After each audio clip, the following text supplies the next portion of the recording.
This meeting is being recorded. We have our first speaker up today. Please welcome our longstanding member and our competent communicator, Miss Sarah Jordan. Good morning, fellow Toastmasters, honored guests. It's a pleasure to be in your presence today.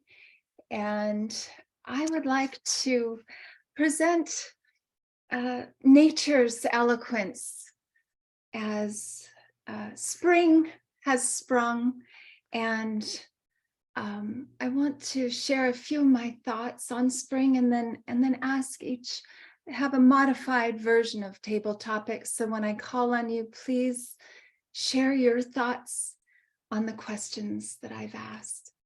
So for me, spring symbolizes life, rebirth, joy, and it's triumph over the darkness and coldness of winter. And it's named for the plants coming forth in the spring, springing forth. I always thought it was the water flowing. I think of it as water flowing. It's the blossoming of all that is beautiful, love and life and animals coming out of hibernation. And it represents so much beauty, and it truly is, in my opinion, the eloquence of nature. I think spring represents nature's eloquence. So for my first question, I would like to ask, have you ever fallen in love in the spring, and what was that like? And I will present that question to Casey. And you have 1 minute to speak, 1 to 2 minutes to speak. Thank you for that eloquent question, Sarah. Toastmasters, Dino, Vicky. Sorry, I don't know the best way to address everyone in the room since I'm not currently a fellow Toastmaster. That's the way to do it.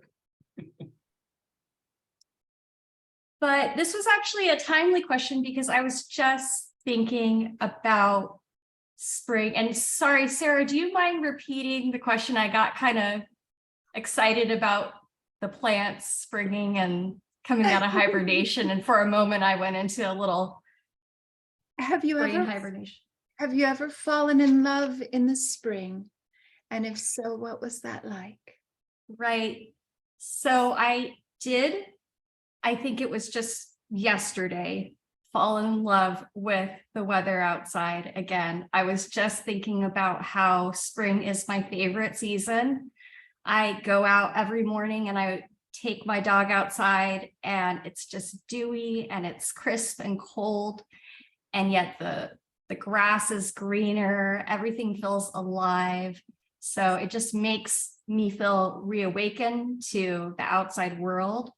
I get more into the physicality of just existing. I'm more in my body. I feel awake. I feel refreshed. And for me, I would literally fell in love with the weather yesterday. No joke. It was just yesterday. I looked at the sun. I could hear the birds out. I could hear the little squirrels running about on the street, and it just made me feel alive. So with that, I will turn it back over to Sarah. Thank you, Casey. That was really beautiful. Now, what aspect of your life has been hibernating, and what will spring forth for you this spring, Nathan? Yeah, thank you.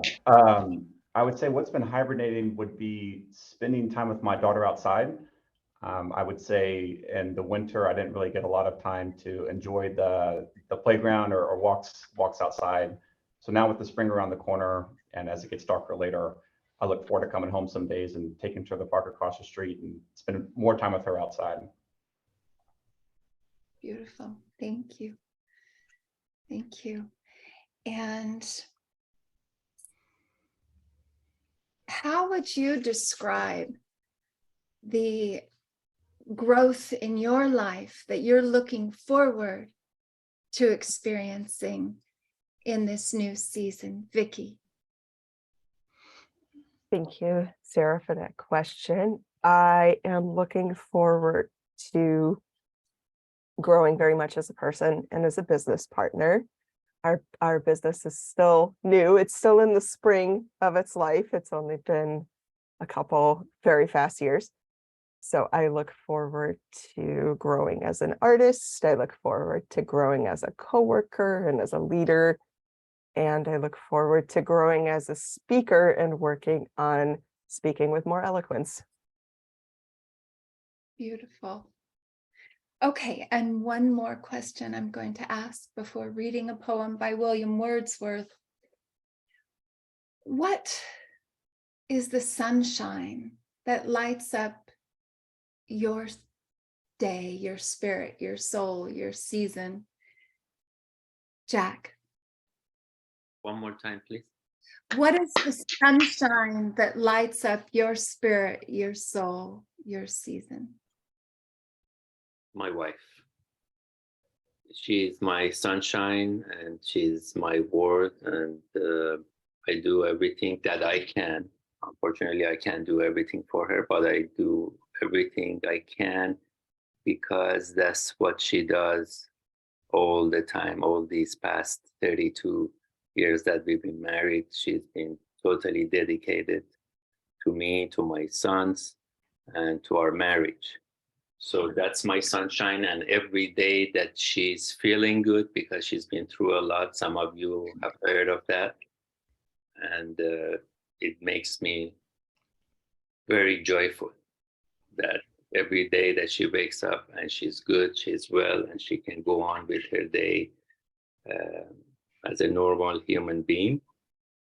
And this weather that's coming on our way, it's helping, it's wonderful, and I love it. So that's what is my joy and happiness and sunshine. Back to you. Thank you, Jack. Thank you, each of you, for sharing your spring inspirations. This poem was written by William Wordsworth. I heard 1,000 blended notes, while in a grove I sat reclined, in the sweet mood when pleasant thoughts bring sad thoughts to the mind. To her fair works did nature link the human soul that through me ran, and much has grieved my heart to think what man has made of man. Though primrose tufts in the green bower, the periwinkle trailed in its wreaths, and 'tis my faith that every flower enjoys the air it breathes. The birds around me hopped and played, their thoughts I cannot measure, but the least motion which they made, it seemed a thrill of pleasure. The budding twigs spread out their fan to catch the breezy air, and I must think, do all I can, that there was pleasure there. If this belief from heaven be sent, if such be nature's holy plan, have I not reason to lament what man has made of man? So as we enter spring and celebrate this season, think of how you can bring sunshine to the lives of those around you. Mr. Toastmaster. Thank you very much. Please may I have a 1 minute on the clock, Chris. For comments, please send your comments to our speaker. Suppose you can also give comments to all the other people that helped her out today too. Or you can do nothing and just think about spring.